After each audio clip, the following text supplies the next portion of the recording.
నమస్తే, నేను మీ Gopi. Welcome back to our channel. ఈరోజు మనతో వచ్చేసరికి పొలిటికల్ అనలిస్ట్ ఎమ్మంది రామారావు గారు ఉన్నారు. సార్ నమస్తే. సార్ నమస్తే అండి. సార్, ఈరోజు రిలీజ్ చేసిన బడ్జెట్లో కేవలం 2 పార్టీలకి మాత్రమే అవి అనుకూలంగా ఉన్నాయని రాహుల్ గాంధీ గారు ట్వీట్ చేశారు.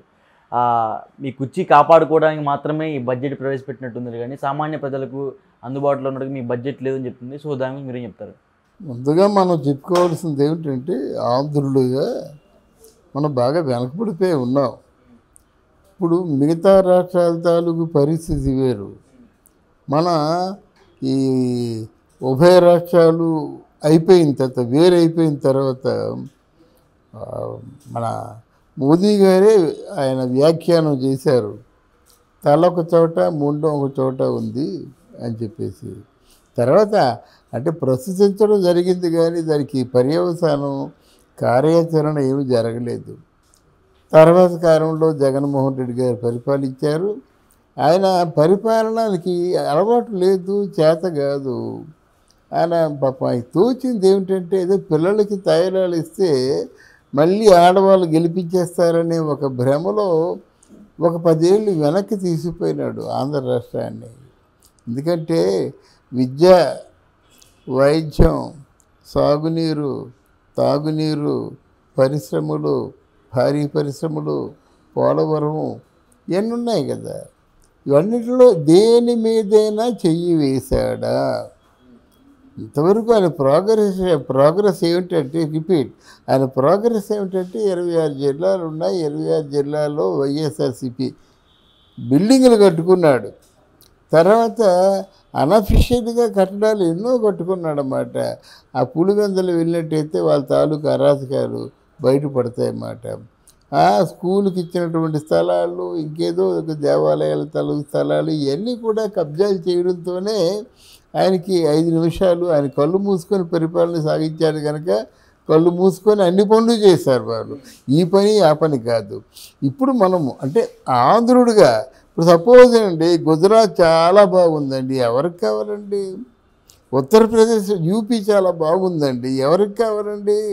ఇప్పుడు కర్ణాటక చాలా బాగుందండి, మనకేమిటండి లాభం? చెప్తున్నాను. అంటే ఎవరి రాష్ట్రాలు వారు కోరుకుంటారు జనరల్గా. అవన్నీ ముందడుగేసి ఉన్నాయి. మన రాష్ట్రం తాలూకు ప్లేస్ ఎంత చివరి నుంచి ఎదుర్కోవాలి, మొదటి నుంచి ఎదుర్కోవడం కాదు. ఇది మన రాష్ట్రం ప్లేస్ అయినప్పుడు మనం ముందు మన రాష్ట్రం బాగుపడే సూచనలు ఏమైనా ఉన్నాయా? భవిష్యత్తుని తీర్చిదిద్దేటువంటి ఒప్పందాలు కానీ వరాలు కానీ ఉన్నాయా? ఇది మనం ఆలోచించుకోవాలి. పోలవరం ఎన్నాళ్ళు బట్టి కంప్లీట్ కాలేదు. రాజశేఖర రెడ్డి దానికి కళ అది. మరి ఇంతకాలం ఎందుకు అది పూర్తి కాలేదు? పోలవరం అంటే ఏమిటి? ఆల్మోస్ట్ ఆల్ పోలవరం నుంచి ఉత్తరాంధ్ర వరకు వెళ్ళిపోయేటువంటి ప్రాజెక్ట్ అది. ఆ కళ నెరవేరలేదు. మీ నాన్నగారు మొదలుపెట్టిన కళని నీకు తెలుసు, దాన్ని ముట్టుకున్నావా? ఆపేశావు. అంటే తెలుగుదేశం పార్టీ వాళ్ళు కేవలం 72% పూర్తి చేసినట్టయితే, ఈవెన్ 1% కూడా పూర్తి చేయలేదు.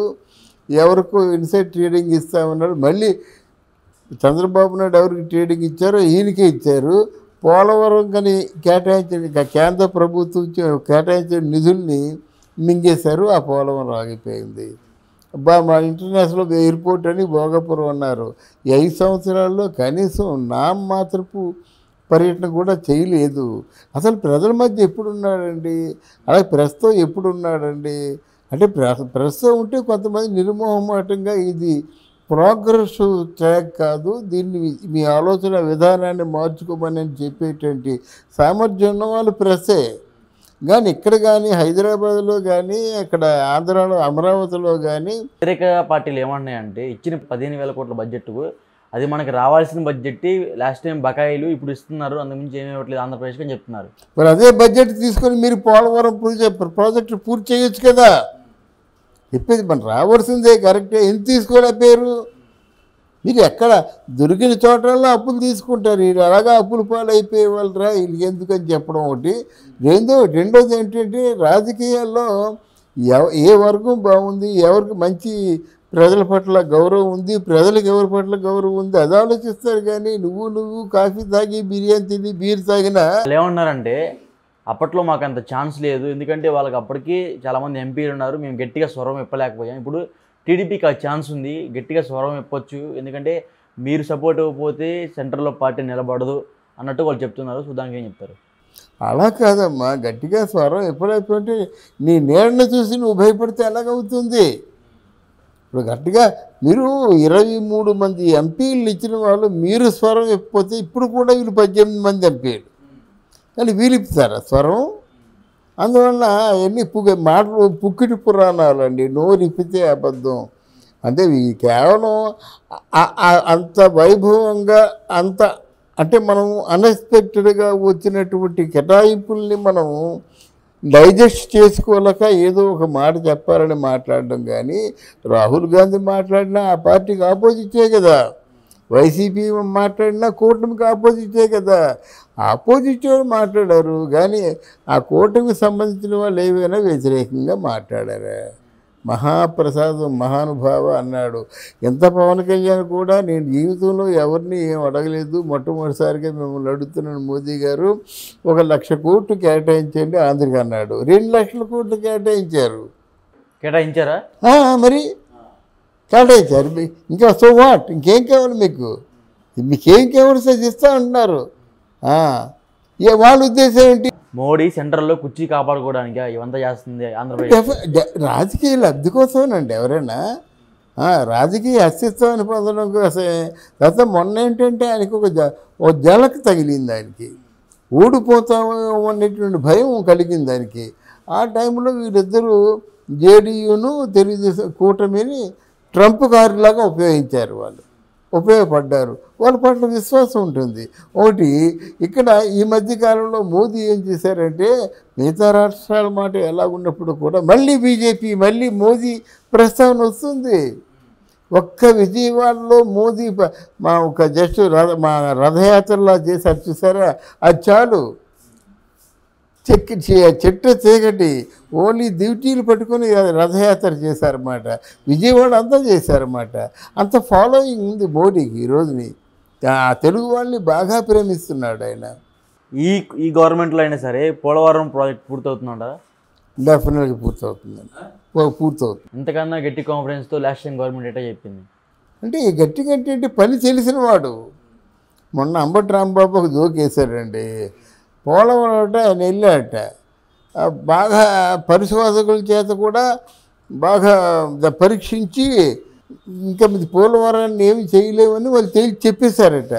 దాన్ని సగర్వంగా ఏం చెప్తున్నాడంటే పోలవరం వల్ల ప్రయోజనం లేదు అని మొట్టమొదటిసారిగా చెప్పింది నేనేం చెప్పాడు. ఎందుకంటే వాళ్ళకి ఏమీ తెలియలేదట, నాకు ఏమీ తెలియలేదనేటువంటి పెద్ద జోక్ వేశాడనమాట.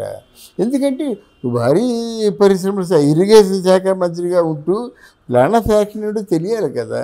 ప్లాన్ ఆఫ్ యాక్షన్ తెలిసినవాడు Chandrababu Naidu. Plan of action తెలిసినవాడు కాబట్టి ఒక 2 సంవత్సరాలకు సరిపడే బడ్జెట్ తెచ్చేసుకుంటున్నాడు. మరి నువ్వు వెళ్ళావు కదా, అడిగితే బాగుండదు. నీ సొంత ఇంట్లో అడిగితే అడుగుతున్నావా, నీ రాష్ట్రానికి అడుగుతున్నావు. ఇలాంటి పిచ్చి పిచ్చి కూతురు కూసి నువ్వు పూర్తిగా అభస్పాలు అయిపోయేవి. వెళ్ళాడు, తెచ్చుకుంటున్నాడు, హాయిగా నెక్స్ట్ కార్యక్రమాలు చేస్తాడు. పరిశ్రమలు వస్తాయి, బాగా వస్తాయన్నమాట. ఒక పక్క మన లోకేష్ ఒక పక్క పరిశ్రమలు తెస్తున్నాడు, పవన్ కళ్యాణ్ ఫ్రెండ్స్ కొన్ని పరిశ్రమలు తెస్తున్నారు, ఆ తర్వాత ఏమో చంద్రబాబు నాయుడు పరిశ్రమలు తెస్తున్నాడు. ఓకే సార్, థ్యాంక్ యూ అమ్మా, థ్యాంక్ యూ వెరీ మచ్.